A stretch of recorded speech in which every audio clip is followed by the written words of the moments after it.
And as we wait for the president's arrival in Chicago, we are getting new information on a heartbreaking story, putting another human face on reports of out-of-control violence in that city. This is 25-year-old Indiana National Guardsman Willie Cook.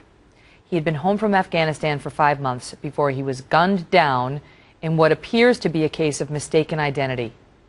His body was found slumped over his 2-year-old son, who he was attempting to shield. Here's Cook's wounded son in the arms of his widow.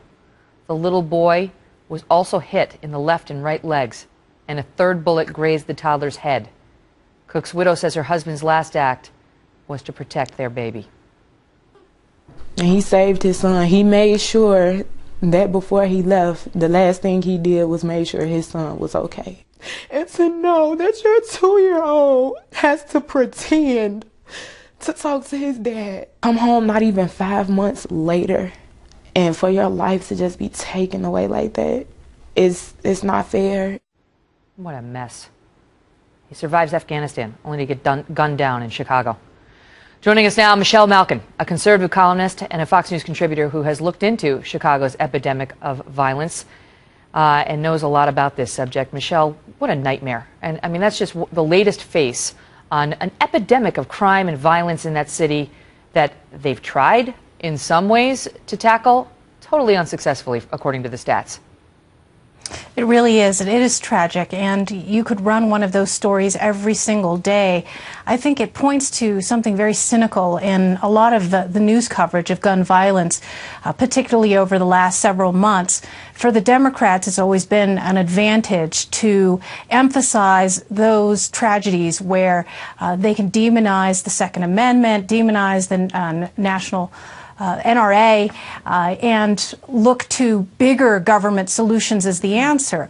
But Chicago, the Windy City, Obama's hometown, is ground zero for the massive failure of gun control policies. And that is why, over the last several decades, you haven't seen the massive death toll stories out of inner city Chicago highlighted on the front pages of newspapers. They literally, we talked about this with Chris Direwell, have the strictest gun laws in the country.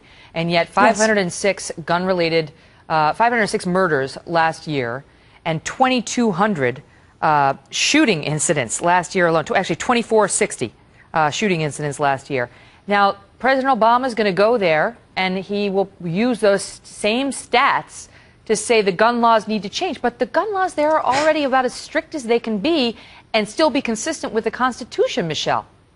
That's right. And you know that it wasn't until a couple of years ago when the Supreme Court struck down the handgun ban that individuals, law-abiding individuals, couldn't even own those. You can't get a concealed carry license in Illinois. I believe it's the only state in the country where that is true.